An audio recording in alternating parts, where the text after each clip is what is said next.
Hey everybody, this is Jose here. We're about to start in like 30 seconds, more or less. This would be a perfect time for a sound check. It would be great if you could confirm that my voice is clear, you hear me well, by just typing a quick message on the chat box. And when I see it, I will know that you hear me well, and we are ready to start. Thank you, guys. Wonderful. Thank you. Thank you very much.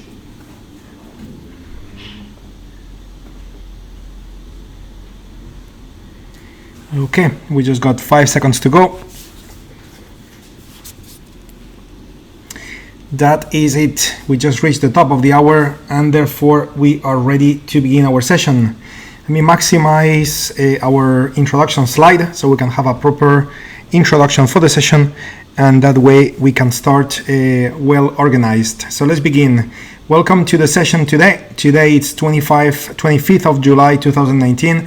My name is Jose Blasco. I will be your guide, and today I will guide you into longer term opportunities, since today our get together session is about longer term trading, as you can see on the main screen. Before we start, as always, we have a disclaimer, so I'll do this quickly. The following videos, clips, demonstrations are for educational and instructional purposes only. Tradictive provides these videos purely for the purpose of demonstrating a method of using the product. Users understand that all the content used in the video is purely for demonstration purposes only and is not a guide and does not provide any indication or prediction of actual results. As a user, you understand and agree that hypothetical results obtained through the demonstration do not indicate in any way the results you may receive on using our products. And this takes care of the introduction, okay?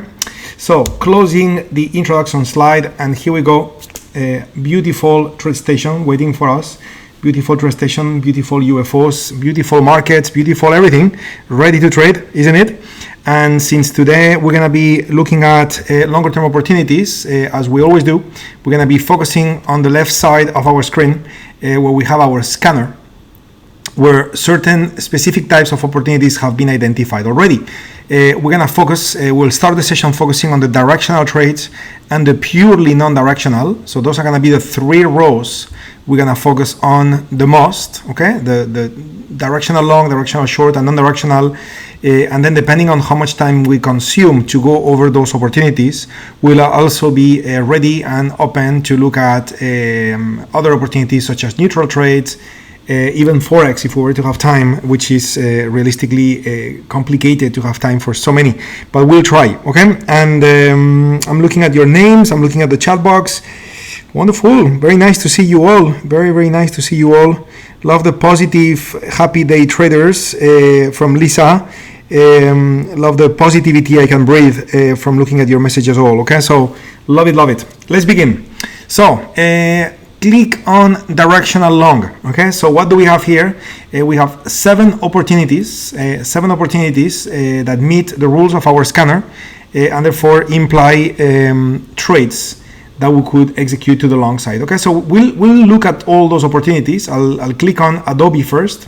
We'll go from up to bottom. I know that just by using the scanner, I know already that the chart on the left is being taken care of. All those opportunities based on the scanner will be stocks closing above the average and will be stocks where the climate of that market is confirmed by the DMI. So you can see that the market is going up, the DMI is blue. Okay, just like if I was to look at the directional short, if I look at AMRN, for example, you will see how the market is closing below the average and the DMI is red. Okay, in other words, those market climates, those market environments are already confirmed by the scanner. So really, most of my work needs to be done on the right side, of my screen, on the main chart. This is where I need to work to plan my trades. So we have Adobe in front of us, okay? 4777 is the performance metric that we get when looking at regular session data with the AutoUFOs. If we switch to pre and post market, the 47 becomes 46, and therefore I'm going to say that this is disappointing for a directional trade. This is not a preferred stock at all, given the fact that we just discovered, thanks to the tool, to the app, that it seems that the way on how those large market players that place their big stack of unfilled orders in the marketplace. So it seems that they have the tendency to cancel them unless they get filled immediately. And that's why, compared to other stocks, Adobe produces a performance metric which is much lower than 50, and that's never welcome for directional trades. Okay, even for non-directional trades is not ideal, but I could deal with it because you have the time decay in your favor. But for directional trades, the only way to make money is to have the market move your way. And if our beginning is going to be lack of precision with the timing because institutions remove their orders, then it would be not advisable. And since the US market got many stocks, I just moved to Ali Financial, and we're gonna look at this one. Okay, so Ali in the 55-minute time frame is giving us 50% performance for the regular session. When looking at pre and post, we get 48 something. Okay, so certainly with that stock, regular session would be a better pick. Okay, and because we have a better performance metric, so it's telling us that we have a higher probability of orders being left and be filled later on instead of orders being cancelled in the regular session Okay, so in the regular trading session I meant. So therefore I am now open to plan a trade on that stock. Okay, but what I would like to do is I will certainly want to look for trades around 33.16, which is the average price for that stock. So 33.13 is more or less somewhere in here, and unfortunately we don't have any green UFO at that price level. Okay, so right now I am not in a position to plan any trade on that particular stock, Ali, because of what I just explained. We don't have a green UFO lining up with the average. Okay, but when the market opens today, we'll have a new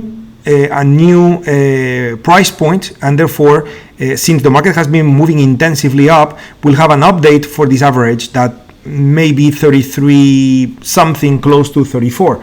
If that's the case, I don't think it will be, but we'll check after the market opens.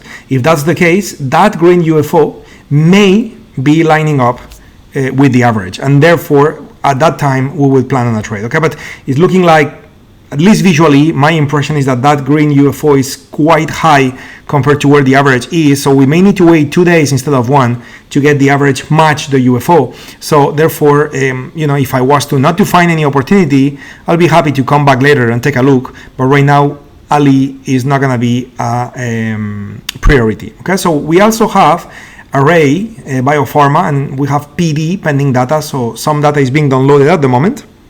So we'll just be a little patient with this. We also have IEF, okay, and as you can see on the screen, IEF, and let me put my mouse in here again so you get to see it. So, okay. Okay, well, I cannot highlight it, but maybe you see that yellow box that says iShares 7 to 10 year Treasury Bond ETF. So as you can see, IEF is an ETF, okay, that tracks the price of bonds, and probably those ETFs are going to be reporting very low performance metrics because bond markets are trading 24 hours, where the bond ETF only trades 6.5 hours. Therefore, you have partial data on the screen. Because the ETFs only trade like the equity 6.5 hours a day. So I'm not a fan of using assets where we have such small figures. Okay, if you wanted to do that, it would be so much better to use futures and trade the TY, the 10-year note, and then you would have a way better performance metric. But therefore, I'm just gonna pass on IEF. Okay, but anyway, coming back to RI, which I think that the data is already downloaded. Yes, we do. We have it. So what do we have here? We have 53.5%. That's a very nice performance metric. If I look at the pre and post market, what do we have? We have 47. So pre and post market is not good for that stock. Regular session is giving us 53%, way better. Okay, and the current average is 46.69. Okay, 46.69 is the current average. Okay, where it's looking like, let me move some data out of the screen. Let me do this. Here we go. So here we go. So what do we have? We have those green UFOs on the screen, and those green UFOs are pointing at 46.95 to 46.77. and the other one is 46.51, 46.41. So to be honest, it's when the market opens today and we have an update, probably that moving average with RA will be in the 70 something or 80 something, 46.8 or something like that, and then this will fall somewhere in the bottom part of this UFO. It's not ideal to lean against the bottom part of the UFO, but again, as you know, with stocks, we don't need to be as precise compared to when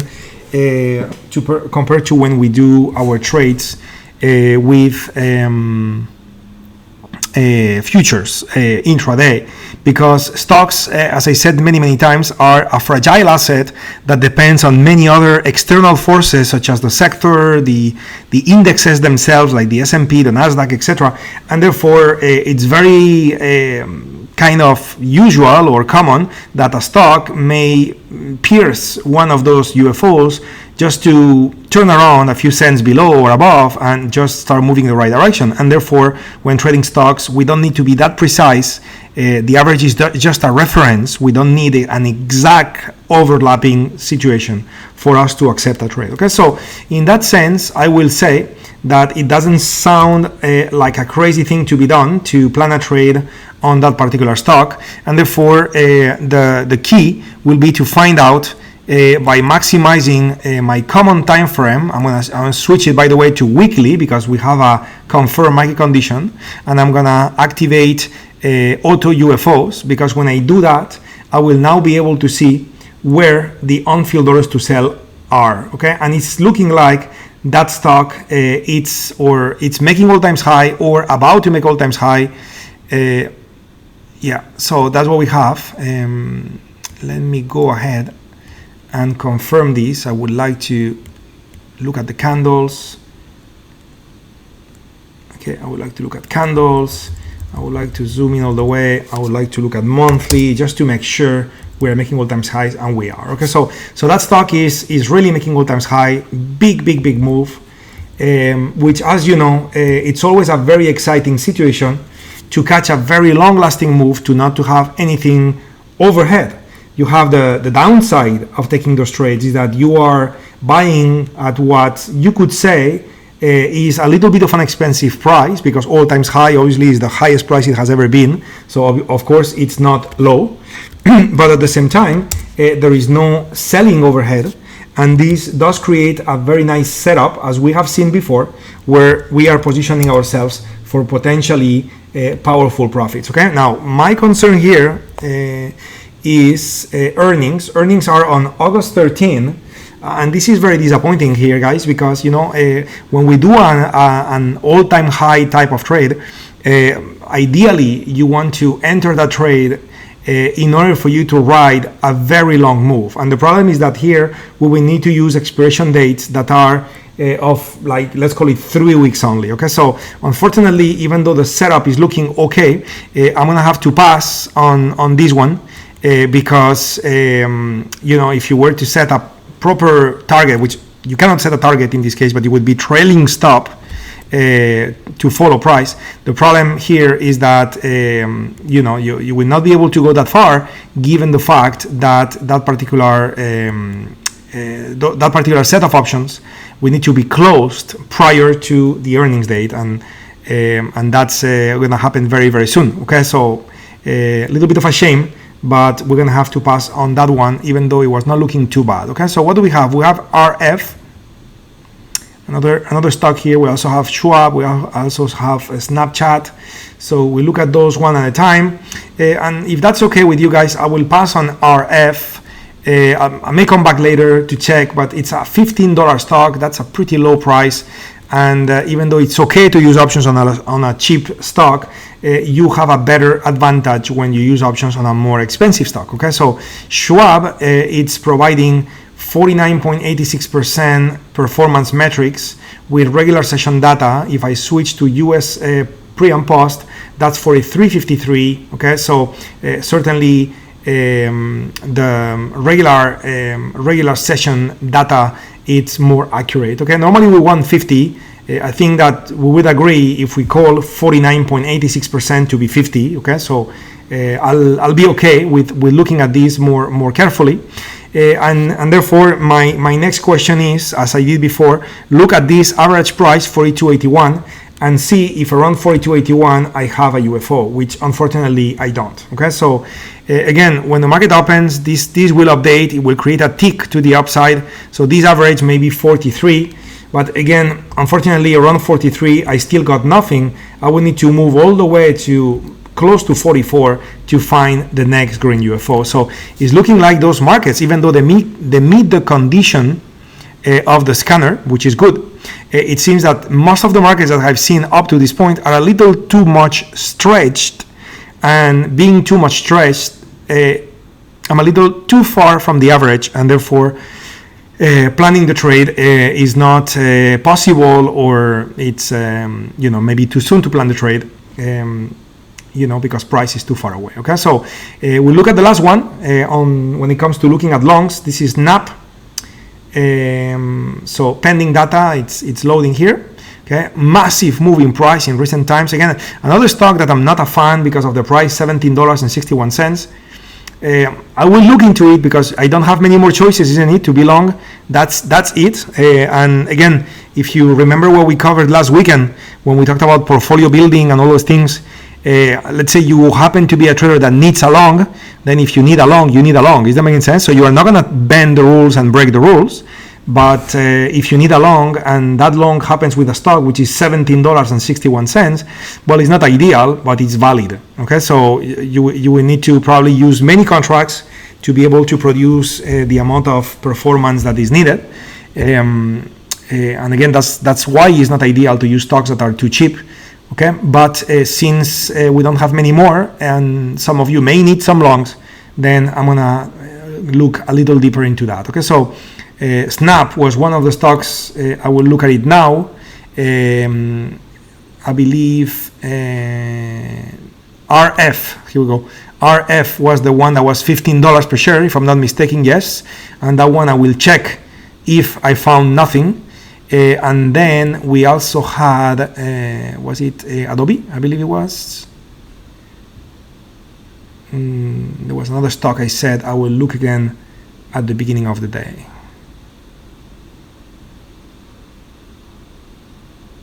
No, sorry, not Adobe. Adobe was low probability, so we decided to skip it. Just give me a second, guys, because right now I just forget which one is it that I said. Yeah, okay, so you know what, I'll look at it later on. That's it. So going back to Snap. Oh, John and Bojan, I'm looking at your comment here. So it seems that the earnings on that particular stock are also happening very, very soon. So we may not have an opportunity to do this trade. Okay, well, what it looks to me that it's October 22nd. Okay, the last earnings were on July 23. So Snap seems to be valid. Okay, Snap seems to be valid. So what do we have? We have 56% for Snap when using regular session. When using pre and post market, we have 53%. So to be honest, both are okay. But obviously you always want to use the one that produces the best result, which is 56%. Okay, and unfortunately we have a problem here. Okay, and the problem that we have is that the green UFOs are located around 1488. Okay, and obviously we have the current average 15. When the market opens and we have a tick up, that average may be pointing around 16, but again around 16 we have nothing. Okay, and therefore we're having a little bit of a trouble here with Snap to plan a trade. Okay, not a worry, John. I mean, it's great that we kind of double check with each other all those informations, because you know the lesson to be learned here out of what just happened with the earnings report date for Snap is that sometimes websites are not accurate. Okay, and this happens quite often. Okay, and this is why I use briefing.com. Because again, probably, and I'm sure there are other websites that could be just as good, but throughout the years, every time I've seen something not accurate in other websites, I went to check with briefing.com, and what I saw there was accurate. Okay, so maybe it's not the most user-friendly website, but the data is accurate, which is what matters the most. Okay, so that's a lesson to be remembered. Yeah, Bojan. So I hear you. Okay. So your point is, okay, Jose, wait a minute. With the pre and post market, we have this UFO around this price, which is lining up with the average. And your question is, could we take this trade? Okay. And the answer is yes, Bojan. You could take the trade. You could take the trade out of the UFO. It would not be a crazy thing to be done. Actually, it's fine because we are above 50. Okay. But when I conduct the sessions, many times, I kind of like to simplify the most I can the method, and in that sense, I'm always going, the process I follow is always going for whatever combination gives you the highest probability, which in this case it would be a regular session. Okay, and I'm not moving to another one then. Okay, so it's this is reminding me, and I appreciate your question very much. This is reminding me of the other day in the short-term session when you said that you just took a trade out of the reactive time frame, which normally the purpose for the reactive time frame is not to take trades, is to be reactive to edge time frames, isn't it? And you made it a rule for yourself, or you are experimenting with it based on some rules where you are taking trades from the reactive time frames. And by the way, you're probably seeing that they work as well, right? And they have much lesser risk, and you reach your target one faster, and so there are some benefits of doing that. Is that making sense? So the fact that you are doing it, it's not a crazy thing to be done. It's not wrong at all. Just like what you just suggested now, which is, okay, can I take the trade using the pre and post market data?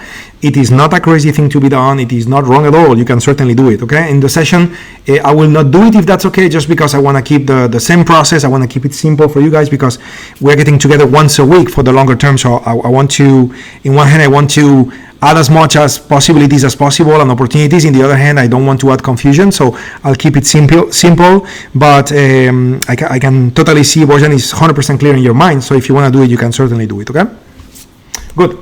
So anyway, so when it comes to longs, unfortunately, those stocks have not been providing any valid opportunity for us. Okay, so I may take a look again when the market opens to see if we have something.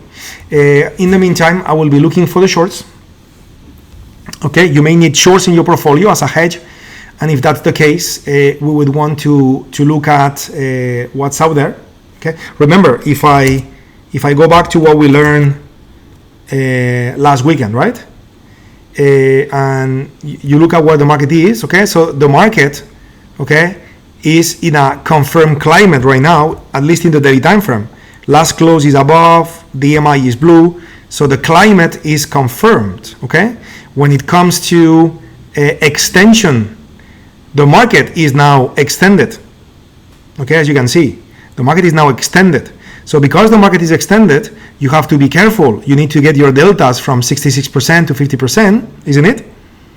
And therefore, this may imply that you go ahead and you need some shorts. Okay, so I'm not saying go ahead and close all the longs and get fully short. You are managing a portfolio based on what we covered last weekend, and based on that, you may need some shorts. So if that's the case, you would want to look at stocks like, for example, AMRN. Again, another little bit of a cheap stock, $18. So I'll look at it later on, even though it does look like we may have a trade with that stock. Okay, but I'll check that later. What about Honeywell? When looking at Honeywell, okay, so the data is going to be loading in a second. I'll click on LEN as well. Okay, I'll click on LEN. Actually, yeah, we planned a trade the other day here with LEN. You probably remember that. When we planned the trade, the average was much higher though, and therefore we were looking at this particular UFO to take a trade. Now price is approaching this UFO, okay, but this UFO is above the average now, and therefore it will not be a valid one. Okay, so LEN is not a trade that is valid anymore. By the way, I will want to open my Option Station Pro and cancel that order now that I see that. So loading Netflix as well. Okay, okay? And UNG is also an ETF. UNG is the last one in the list, is also an ETF. So I want to click on manage, okay, because I have LEN right here. So I want to cancel this trade. Okay, just cancel it.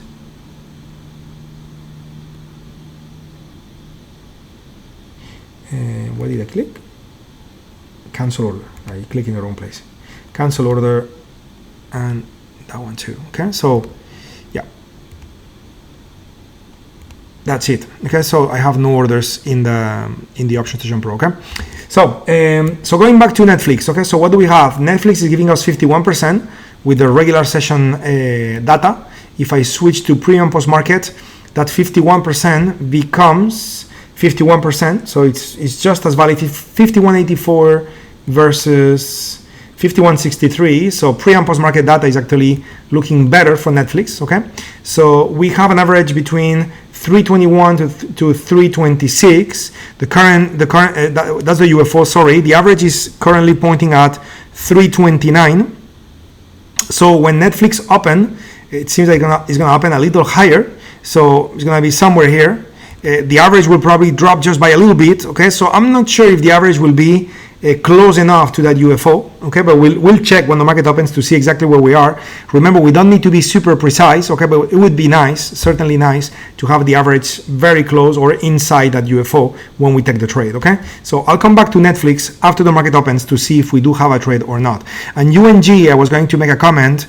UNG is an ETF. Okay, so it's the natural gas ETF.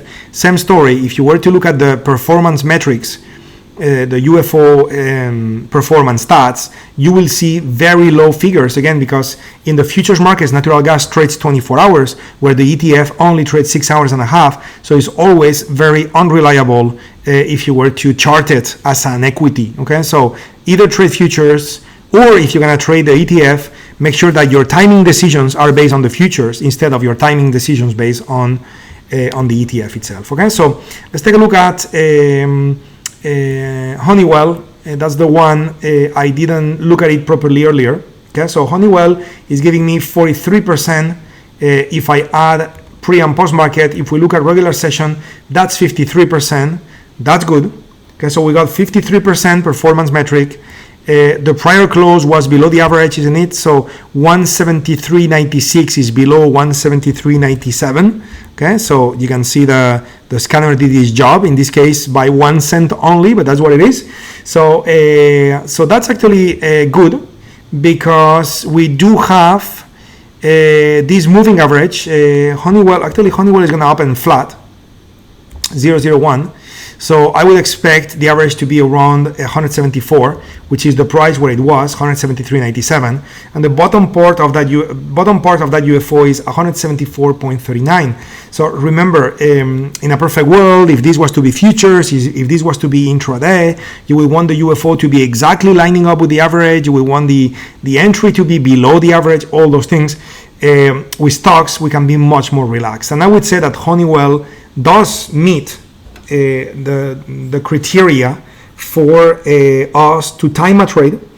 Price is quite close as well, so I'll be very excited in less than 3 minutes to begin the day planning a trade on Honeywell to see if we have a trade or not. Okay, and then I'll check Netflix, and then I will check the longs to see if something has changed, and from there we will move into non-directional trading, because we also have a bunch of trades here that may qualify. Just to go through the list very quickly while we wait for the market to open. TWLO could be a good candidate. Again, reason for me to say that, $100+ stock. This is always nice when doing options trades, especially when selling premium. You don't want the stocks to be cheap. Shopify, we have Qualcomm. Notice I skipped TLT, is an ETF. Okay, so you know that. PayPal, I believe PayPal had the earnings a little too close, so we may not be able to do anything, but normally it's a nice stock for that. Now, so we'll look at that one again. $296. Okay, that's nice for non-directional trades. Mendelez, most of the times I look at that stock, The option chain is a little in the crazy side, so I will not give too much priority to planning a trade on this one.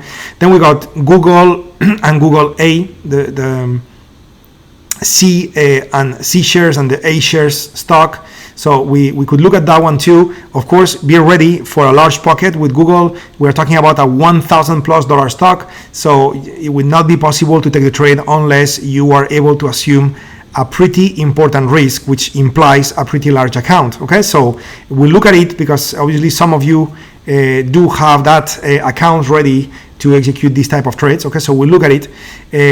Gilead, I remember you guys corrected how to say it the other day. Thanks for that. Gilead Science could be a candidate as well. Electronic Arts, pretty liquid as well. Cisco, not bad. CRM, certainly not bad. ConocoPhillips, not bad as well. And Amgen. So it seems that we have many opportunities that may be possible with non-directional trades. The market just opened 5 seconds ago. So let's go ahead and look at the short with Honeywell, and we will go from there. Okay. So we just got a gap inside the UFO, so we are actually ready to execute the trade. Current price 174.10 for the average. We are above the average. Okay, we still got some red. Again, if this was a future trade for intraday, we would not execute this trade, we would pass. But being a trade executed with stocks, and knowing that stocks are fragile because they depend on other forces in the marketplace, so we're gonna go for it. Okay, so looking for the target using a weekly time frame, as you can see, for Honeywell, our target would be located at 162.63. That would be our target. Okay, so immediately I'm gonna go back to the daily time frame so I don't forget, but immediately I need to go ahead and check HON and check those earning dates to see if I do have time or not. And it seems that earnings are going to be on October 18, which gives me plenty of time for a trade moving from 174 to 162. So the trade seems to be valid. Okay, so we are now loading the option chain for Honeywell, HON. Okay, and while this is loading, I'm gonna have to do a couple of calculations. So activating my average true range here, very quick, grabbing a calculator because I need to calculate my TTT. Okay, and if you know what I mean, perfect. If you don't know what I mean, you would need to review the sharpening sessions that we have done before. TTT stands for time to target. So 174.27 is the current price. 162.63 is the target price. We are talking about $11.64 of drop. Our ATR happens to be 2.45. So if I divide 1164 by 2.45, 64, that tells me 4.7. And the interpretation of that number is that it would take, we are estimating that it will take 4.7 weeks to get to the target, and because every week is 7 days, so we need at least 33 days to expiration for us to be able to execute this trade. Okay, so when looking at the option chain, we need at least 33, which would be August, but we also need to keep in mind that we need to align ourselves with the earnings date, which is October 18. And from after August, we got September, and then we got December. There is no October, unfortunately, and therefore this is forcing us to do something that is not ideal, but is what it is, which is 148 days. We're gonna have to use December because we do need to use an expiration date that will benefit from the increase in prices as earnings approach to fight the time decay, and we cannot do that if we do September. So I'm gonna have to go ahead and use December, and I just got in front of me what I was concerned about, which is the fact that we have almost like huge amount of spread between the options, 645, 725, 725, 820. It would be completely crazy to take this trade because we're gonna get killed on slippage on that expiration date. Yeah, I mean, Yeah, it's not good, guys. It's not good. So we're gonna have to pass. Okay, guys, we're gonna have to pass on Honeywell, even though the setup is looking okay.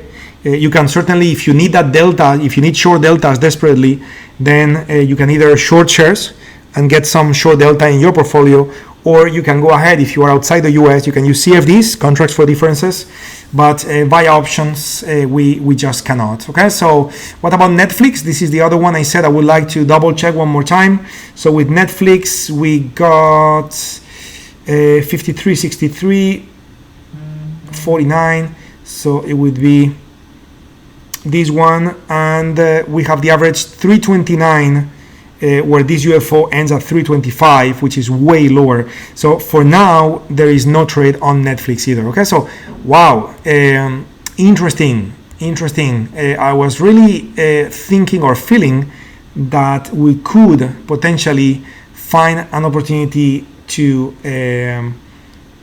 go short. 42.79 is the update for Schwab. Yeah, so directionally speaking, guys, the only opportunity we have found, and you could certainly rerun the scan and maybe you find more opportunities, okay? But the only opportunities that we can find is with Honeywell, and unfortunately the only way to take this trade would be with shares, not with options, okay? So anyway, so let's open up our trades with non-directional opportunities, okay, because those, it seems that we have many that potentially could be valid. Okay, so now those, I'm gonna filter them out of earning dates. Okay, that's the first thing I'm gonna do. Let's begin from top to bottom, for example. So COP, what do we have with COP? That's July 30. Okay, so that's too close. We are looking for trades that have earnings dates being at least August 3. Okay, at least August 3. Okay, that's what we're looking for. I mean, I could use COP with very short expiration dates if I had multiple UFOs on top of UFOs in that particular setup. Okay, but it seems to me that if I look at the 62s or something like that, let me see. So COP, looking at the 26th of July, which is tomorrow, if I look at the 62s, they are paying me 2 cents, which is not enough, okay? And I cannot use August 2nd because earnings are happening before that, okay? So ideally, we are looking for August 3. That would be ideal. So CRM, August 28, so that works, okay? August 28, that works. We have multiple UFOs, 5142. If I look at the sessions, changing to pre and post markets, we have 1, 2, 3. Okay. Data is being downloaded. Here we go. We got 47. So if I use regular session, I got 51 is better. So I'm going to use 51. So what I'm going to do with CRM, okay, this is how you do it. I'm just going to type CRM. And without even thinking, I'll start with July 26. Probably it will not work, but I'm just going to try just in case. So I'm going to right click, analyze and sell an iron condor. I'm just clicking anywhere, just so I have the opportunity to come into my analysis tab to change those price slices to -1 standard deviation and 1 standard deviation, because this is telling me that that stock is likely from today to tomorrow, that stock is likely to move up to 161 or down to 158. So the question is, do I have UFOs at 161? I don't. The next UFO will be located at 165. So the question is, if I sell the 165 calls, how much do I get paid? I get paid 6 cents, that's the midpoint, and obviously we all know that's not enough. So I'm going to have to move to August 2nd, okay? And if I move to August 2nd, this also means in the analysis tab, I'm going to have to change July 26th to August 2nd. The moment I do that, my 161 became 165 and my 1 something became 154. Everything has been reactivated. Yeah, Sony, we are using edge timeframes. Okay, so that's why we're not using 60. It would not be wrong to use 60. You could certainly do it, but we are using edge timeframes, okay, as covered before in some of the sharpening sessions. Okay, so we are mimicking the timeframes that the large computers that are used by the large market players. Okay, those large computers that are placing orders automatically and trade, they are using Fibonacci numbers as timeframes, so we are doing the same.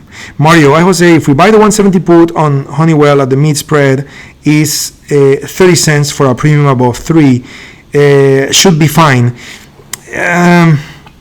I'm not comfortable, Mario. I get your point, okay, and you could certainly place an order and just wait and see, if you get filled or not. But I'm feeling that it's a little bit too much, okay, and also, you have a point. Right at the market open, when I looked at the trade, normally spreads are a little wider, so you can certainly look at this again a little later in the day, and maybe the spreads have narrowed a little bit. So I'll take your advice there, Mario, and we'll look at this when I'm done with the Salesforce trade, with the CRM trade, and see if we can make it work, okay? But what I saw was really not making me too comfortable. Cool. Anyway, so we now have 166, 154. So when looking at the charts, 166 would be pointing at that one, which is 167 something. And 154 would be more or less here. Okay, so that would be the market range that we are looking for. So if I look at the options and I look at let's begin with 167. So with the next expiration date, I am being paid 29, which 29 is more than 25. So remember, when we are doing those trades, we are shooting for at least 35, but in some specific cases, we may accept 25. So what are those specific cases? Well, specific cases is precisely what we're doing. When we're doing an Aran Condor, you get paid from the call side and the put side. So if in the end, overall, you get premium enough to offset the risk of the trade, then you would accept, in this case, 32. Which is a little more than 29 that was here a minute ago. Okay, so it's good. And then the 152, we got 38, okay, which is more than 35. Therefore, it's looking like this could be a trade. I'm not sure if it's gonna be a trade or not, because we welcome just a little bit more premium. Okay, but let's give it a try, because it would be worth it. Okay, so we're gonna be buying the 170 call, selling the 167.5 call. Oop. I just got the decimal place in the wrong place, and then we will be selling the 152.5 put, and then buying the one below, which is going to be the 150 put. Okay, so let's begin with this and see what the results are. We are using that was August 2nd expiration date, August 2, 2019 expiration date. This is the information that we're using. So let's go for it. Okay, so call side we said 170 and 167.5, and the put side we said 150 and 152.5. Okay, so first of all, I'm not too happy about one thing, which is the amount of pain I get above. It's much more compared to the amount of pain I get below. It's not like it's a big deal, but it's not too welcome. So what I would like to do is see if I can raise my 167.5. Actually, I cannot raise the 167.5 to 170 because that would become 16. So what if I, let me see, I cannot raise the 152 either. I could widen it. Okay, yeah. Here's what I'm gonna do. I'm gonna widen it to 149, okay, because luckily we have the 149. Okay, on the upper part it goes $2.5 at a time, but on the bottom part it goes $1 at a time. So I could go for instead of 150, I could do 149, and if I do that, this will add a little bit of pain below. If I do 148, a little bit of pain below, and now notice how I'm losing 45, I'm losing 50. That is more balanced. Okay. Now, before I keep going with analysis, I am a little concerned. Let me show you why. So my strikes, okay, are here. to decide if this trade is valid or not, I need to get at least 15% of the difference between my worst case strikes. I need to get that in premium. Okay, so the worst case strikes from 170 to 167.5, I got $2.5. Okay, that is my worst case. On the upper part, $2.5. But on the bottom part, if I do the math from 152.5 to 148, this is 4.5, okay, which is worse than 2.5. So 4.5 is my worst case risk. So how much is 15% of that? So 15% of that is 67.5 cents. I will need to get paid 67.5 cents for me to accept this iron condor as valid. And the problem is that, as you can see, the midpoint for this condor, it's only paying me 42 cents, which is not 67.5. So in other words, this trade got too much risk the way it is. Okay, so that has only one solution. Move to the next expiration date to see if that works. I'm going to move to August 9. If I move to August 9, of course, now my upper part is 168, my bottom part is 153. Okay, so let's go back to the charts. 153. Actually, 153 is the same. Okay, but the upper part cannot be the same. Okay, and interestingly enough, I see nothing above, which makes me feel, okay, well, actually we do have data above. Okay, we do have stuff above. Yeah, but that is actually, that line above is actually pointing at what would be all-time highs for CRM. So I would need to create a range which is wider, but I got nothing. Yeah, so therefore, if I was to take this trade, there is only one way, which is to go back to August 2nd and accept the fact that I'm going to have more risk above and less risk below. And if I was to do that, I'm still not sure it's going to work. I don't think actually it's going to work, because my risk is 2.5 and I would need 15% of 2.5. That would be 37.5. And instead of 37.5, I get paid 35. I'm very close now for this to work, but it's not there yet. And therefore, I'm going to have to say no to CRM, even though it was close. We almost got CRM, but in the end, we didn't. Okay, so back to the chart and looking for the next one. Okay, so let me see, Cisco. So, okay, so CSCO. All good on your side, my friends? So August 14 is the expiration date. That's good. So what do we have? 53% on using regular session. What if I switch? Then I got 56%. So actually it's better. It's actually better to use this particular session compared to the other one. Okay, so that's good to know. That is good to know. Okay, so let's begin. So Cisco, again, what do you do? Without even thinking, you get July 26, right click, analyze and sell, iron condor. The moment you do this, this gives you the opportunity to type +1 standard deviation, -1 standard deviation. So now you know it's going to move between 57 and 56 point something. So 57 is good because we have a UFO there.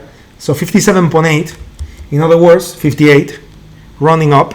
So if I sell the 58, I get paid 2 cents on the 26. That is obviously not enough. So that forces me to push it up to, push it out to August 2nd. So back to the analysis tab, moving to August 2nd, and this is now pointing at 58.27. So 58.27 is above this UFO, and I'm having a little bit of the same problem I saw before, which is that this is making all times high and there is no other UFO above. And because there is no other UFO above, so we're gonna have to say no to Cisco. So Electronic Arts is the next one in the list. So I'm just gonna type EA. July 30, so this one doesn't work. too soon. Well, actually, I could check tomorrow. Okay, I could check tomorrow. Yeah, well, it doesn't seem that we have any green UFO close by. So let's not waste time and move for the next one. And I believe I checked this one the other day and earnings were too close. GILD, July 30 exactly. So we're not going to use that one. Google, leave it for the end. So let's begin from bottom up now. TWLO, July 31st. Okay, so unless we have UFOs close by and the price of the stock is quite high, we will not be able to do it. Okay, so 50.42% is what we get with the pre-post market. Regular session would be 55, so 55 is obviously better. It doesn't seem we have anything above. I guess that stock is about to make all-time high. Yeah. So we cannot do an under-actional trade on a stock about to do an all-time high. We need UFOs above and below. We need the red and the green. So next one will be Shopify, SHOP, August 1st. Okay, so again, this only allows us to do a trade using tomorrow. So let's take a look at Shopify. That's a pretty high price stock, so maybe we could. Okay, so downloading data with Shopify. You know, while it's doing it, I just want to look at the daily. Yeah, making all-time high as well. We cannot do those non-directional trades, and I mean we have a red UFO, but it's so close that when I look at the 1 standard deviation, it's gonna be further away. Okay, so I'm gonna pass on this. Qualcomm. So what do we have with Qualcomm?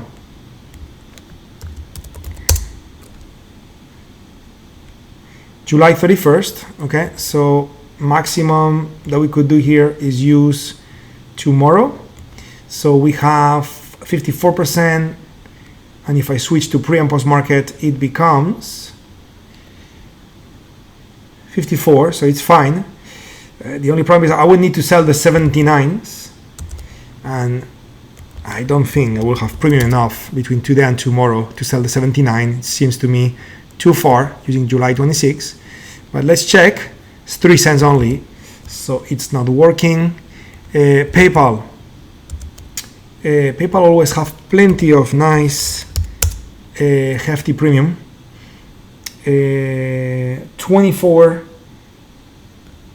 is when the earnings were reported. Wow, that stock has been moving massively. That was yesterday. It seems that we still have premium built in. I want to check that because I'm a little skeptical about this. So first, let me check it. So you see how I do it. I'm just going to look at implied volatility. The data seems to be 37. So let's look at what do we have with PayPal. Are we around 37? Okay, and 49, but then 27.25. So volatility has dropped a lot, but because TradeStation updates at the end of the day, that drop has not been reflected yet. It's still showing us 37, where most of the expiration dates are 20 something. So you know, this tomorrow will be lower, around the 20 area, but today still showing us 37. So in other words, if we were to do this trade with PayPal, the only way to do it would be to use July 26, because that one does have 49% of implied volatility built in. Okay, now this could only be done. This could only be done if we had nice UFOs very close by. So 52% is what we have in pre-post market. Regular session is giving us 52 as well. Unfortunately, there is nothing red close by, so there's no way we're going to be able to do it. Oh my God, today, my friends, how many no's we got? Okay, it's like the market is challenging us to see how methodical and professional and disciplined we're gonna be, because every single trade is a little bit challenging when looking at those trades. Okay, so okay, what do we have here with now? So now has interesting. Now has earnings much further out. They just reported earnings on the 24. I'm gonna do the same thing I did earlier. I'm not fully trusting the data. 64% is what implied volatility shows. That data is that value is used in our scanner. The reality for now, when it comes to implied volatility, is instead of 67, we got 62 and then 38. Okay, so we had a drop of volatility, and it's just that this tool, interest station, updates at the end of the day, and therefore it will be reflected tomorrow. It has not been reflected yet. Okay, so I'm gonna pass. This is like a copy paste of what we just saw on PayPal. I'm just realizing I missed AMGN. So I look at Amgen and then I look at Google. July 30, so I cannot do Amgen and Google.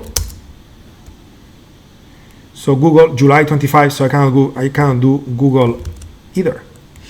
Okay, wow, interesting, isn't it? What a day! We had so many opportunities, and none of them gave us an opportunity to execute. Okay, and again, it's actually, when these things happen, you need to think about it like it's a good news. Okay, this is a little bit of forcing yourself to be a little in the positive side, because obviously it's not a good news. You make money by taking trades, not by not taking trades.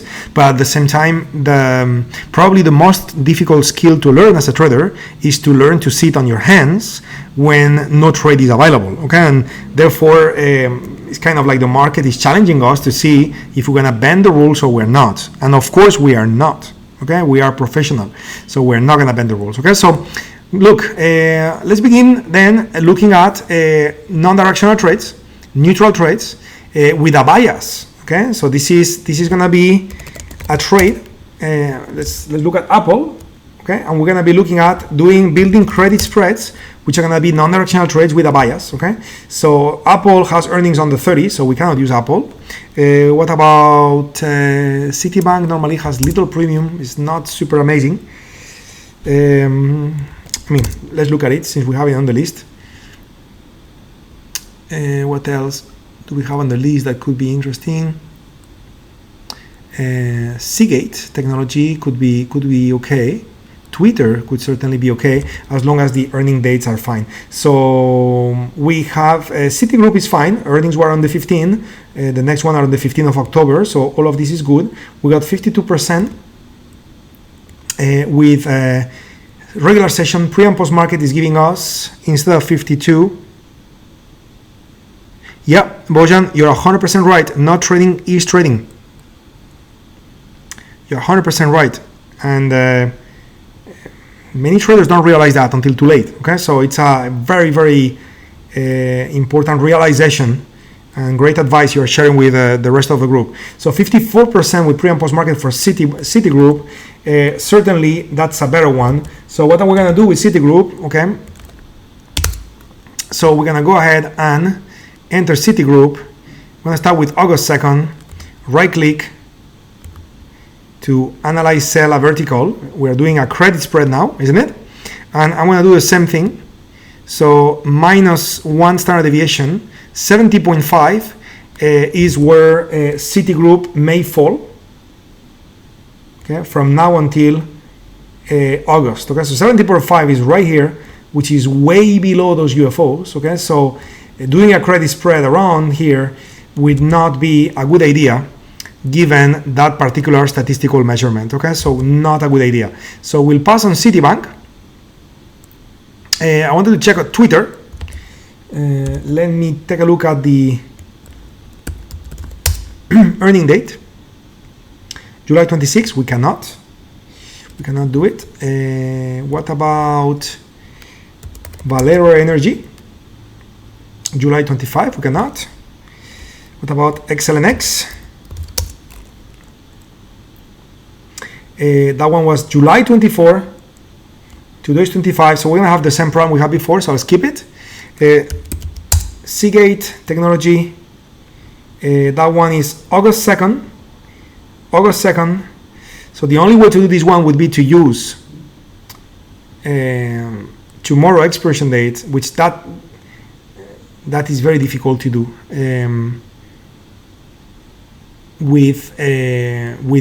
credit spreads, because you need to get a lot of premium, and you are only selling one side. With an iron condor, at least you sell two sides.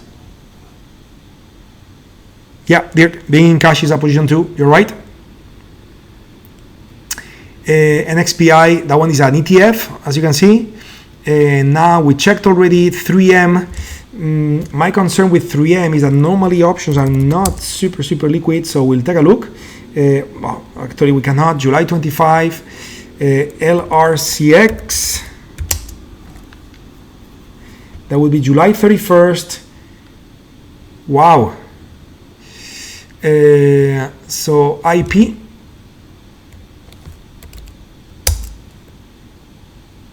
July 25, CPRI. So CPRI, to be honest, I never traded that one. Capri Holdings, never traded that stock. August 2nd, so that works. And the fact that I never traded that stock simply makes me curious to know what's going to happen to the option chain, because I don't know if those options are going to be liquid or not. So CPRI, let's take a look at the liquidity for those options.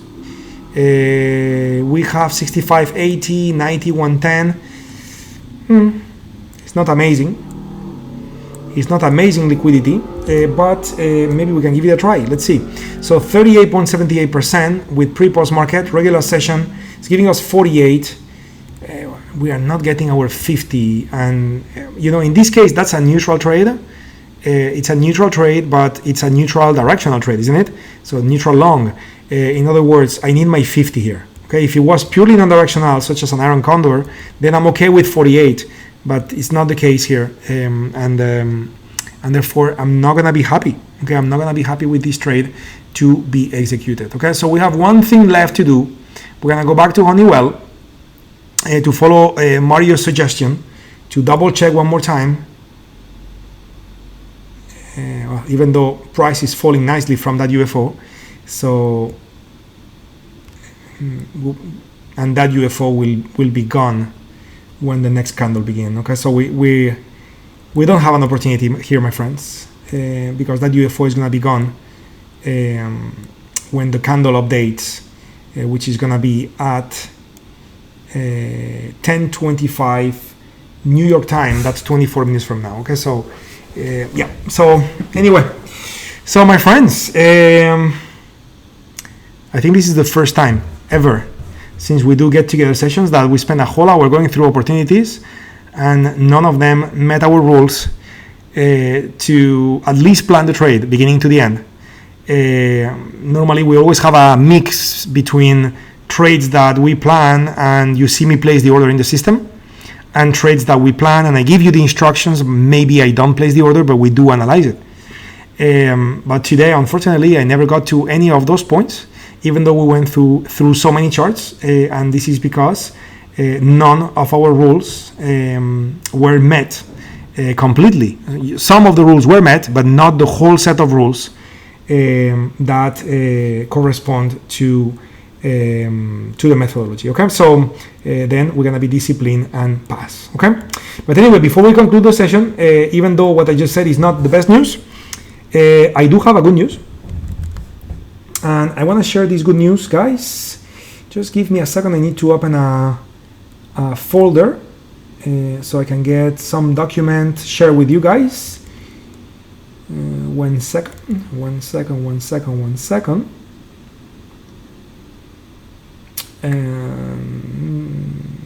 Right here, I just found the document. I told you some time ago that I was working on putting together a flow chart, and once I would have it ready, I would share with you. Okay, and here we go. I have it. Okay, so here's the flow chart. Okay, and basically, if you can take a screenshot of it if you want to, and if you prefer, instead of taking a screenshot, that I send you a copy, an email copy, you can always shoot an email to us to reach@tradewithufos.com, and the team will be more than happy to email you this flow chart that represents basically everything we do when planning on a trade. Okay, but let me kind of cover this very quickly at the speed of the light. Okay, so everything starts and restarts, okay, at each close on the common time frame. Okay, so you would have your common time frame. Every time you have a close on the common time frame, everything restarts. Okay, so using the common time frame, you would check the climate. Are you in a confirmed climate or non-confirmed? If it's not confirmed, then optionally you can choose to not to take the trade, or optionally you can choose to go for the trade. If you go for the trade when the climate is not confirmed, you will need to use the same common time frame to set your targets. If you were to trade in a confirmed climate, you would then now move to the next common time frame to identify and define your target. So now that you have the target, okay, you will now switch and combine the common and the edge time frames to define your entry. Okay, defining your entry means that you need to find a UFO lining up with the average. So you may find it or not. If you don't find it, then wait for new UFOs to form. If you find it, okay, now you are focusing on the edge time frame exclusively, and now you define the stop. Once you got the stop and you got the entry, you can now quantify the risk and calculate the size of your trade. How many contracts are you going to use? And now that you have the risk defined and the size, you can also calculate where is the safety target. So you have the final target, you have the safety target, you have the entry, you have the stop. So what is left? What's left is to execute the trade. Okay, now you're going to execute the trade, and optionally, if you choose to, you would use a reactive time frame to confirm that you have extra evidence to enter. Once you execute the trade, you may get filled or you may not get filled. If you don't get filled, every time you have a new close on the common time frame, go back and restart. If you have been filled, you are now in trade management mode. Trade management means that you have a stop loss in place. You could also use a time stop. You can also use a safety target. You also have your too far, too fast exit. You also have your UFO trailing exit, and you also have the cases when you reach your final target. If the trade is closed, then you go ahead and you log it.